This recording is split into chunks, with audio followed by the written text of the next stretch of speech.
बिस्मिल्लाहिर्रहमानिर्रहीम। अच्छा, आज मैं डोमेन के बारे में भी बताऊंगी। कुछ स्टूडेंट्स पूछ रहे थे। साइन अप करने के बाद यहाँ पे मैं होस्टिंग लिस्ट में जाऊंगी।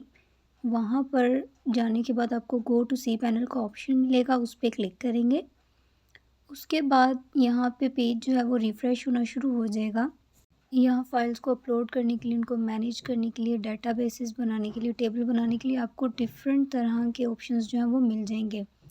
सो नीचे थोड़ा अगर आप स्क्रॉल करें तो आज की जो असाइनमेंट थी कि हमें नमाज ऐप बनानी थी, एक मिनी प्रोजेक्ट। सो अगर आप स्क्रॉल करें तो सबसे पहले मैंने यहाँ पे डेटाबेसेस बना लिए हैं PHP माई एडमिन में जाके। जब आप इसको ओपन करेंगे तो कुछ इस तरीके का जो पेज है वो ओपन हो जाएगा। हमने जितनी भी डेटाबेसेस बनाई हैं वो सारी यहाँ शो होंगी। ये CSM मेरी डेटाबेस है जिसमें मुख्तलिफ टेबल्स मैंने क्रिएट किए हैं नमाज के डाटा को स्टोर करने के लिए, और गैलरी की जो इमेजेस आएंगे उनको स्टोर करने के लिए आप देख सकते हो। सो अब हम क्या करते हैं, अब जो हमारे ओरिजिनल है फ़ाइल जहाँ हमने फ़ाइल्स अपलोड की हैं, फ़ाइल मैनेजर पर जाएंगे। डोमेन में फ़ाइल मैनेजर में जब हम जाएंगे, ये लोडिंग में थोड़ा टाइम ले रहा है। सो टास्क के अकॉर्डिंग पहले मैंने सेपरेटली फ़ाइल्स अपलोड की थी, लेकिन अब मैंने एक सिंगल फ़ाइल में ही अपनी सारी फ़ाइल्स अटैच की हैं। एनी हाउ पब्लिक HTML में जाएंगे और वहाँ से अलिशबा नाम का मैंने फ़ोल्डर बनाया है, उस पर क्लिक करेंगे और उसमें ही आप मुख्तलिफ मेरी अपलोडेड फ़ाइल्स देख सकते हो। ऊपर जो साइन आ रहा है अपलोड का, वहाँ से फ़ाइल हम अपलोड करते हैं और यहाँ पे अपलोड्स का फ़ोल्डर बनाया है जिसमें सारी पिक्स जाएंगी। जैसे कि पहले भी जितने भी लोगों ने साइन इन किया है उनकी यहाँ पे इमेजेस आ गई हैं। ये मैं नेक्स्ट बताती हूँ मैं कौन सी इमेजेस की बात कर रही हूँ। सो यहाँ पे मैं बहुत सारी फ़ाइल्स अपलोड की हुई हैं। नमाज.php मेरी फ़ाइनल फ़ाइल है जिसके अंदर मैंने सारा डाटा स्टोर किया हुआ है। सारा डाटा एक ही, registration form, login form, log out का ऑप्शन, एडिट का ऑप्शन, अपडेट का, सब उसी के अंदर है। सो ये कोड आपको मैं शो करवा रही हूँ। सेशन मैंने स्टार्ट कर लिया और उसके अंदर मैंने 3 फाइल्स जो हैं बेसिकली अटैच की हैं, लॉगिन की, रजिस्ट्रेशन की और डिफरेंट फाइल्स और अटैच की हैं मैंने, जिसमें हम उनको अपडेट कर सकते हैं और अपना नमाज का रिकॉर्ड सेव करवा सकते हैं।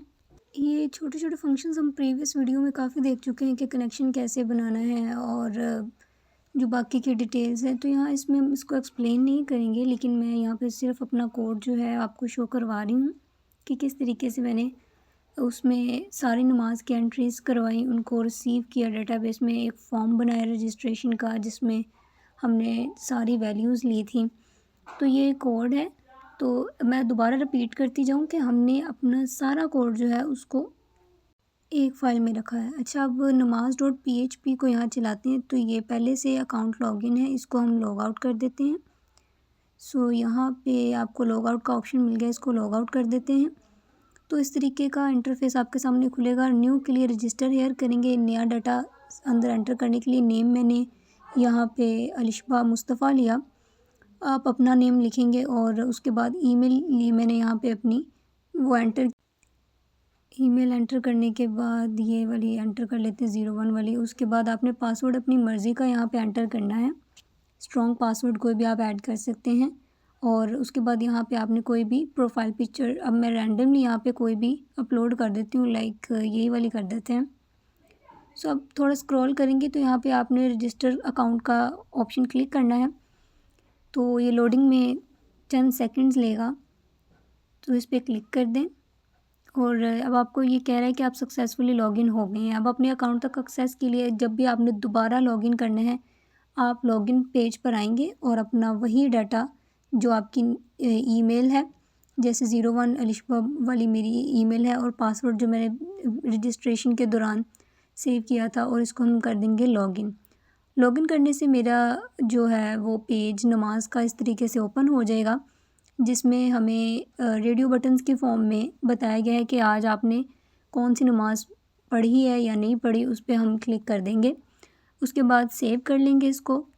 सेव करने के बाद यहाँ पे हमारा जो डाटा है वो डेट के साथ मेंशन हो जाएगा कि ये नमाज़ें हमने अदा की हैं और ये नहीं की। डेली बेसिस का रिकॉर्ड सेव हो जाएगा। उसके बाद आप इसको चाहें तो लॉग आउट कर सकते हैं और नेक्स्ट टाइम लॉगिन के थ्रू आप इसको दोबारा साइन इन कर सकते हैं। So that was the video. Thank you so much.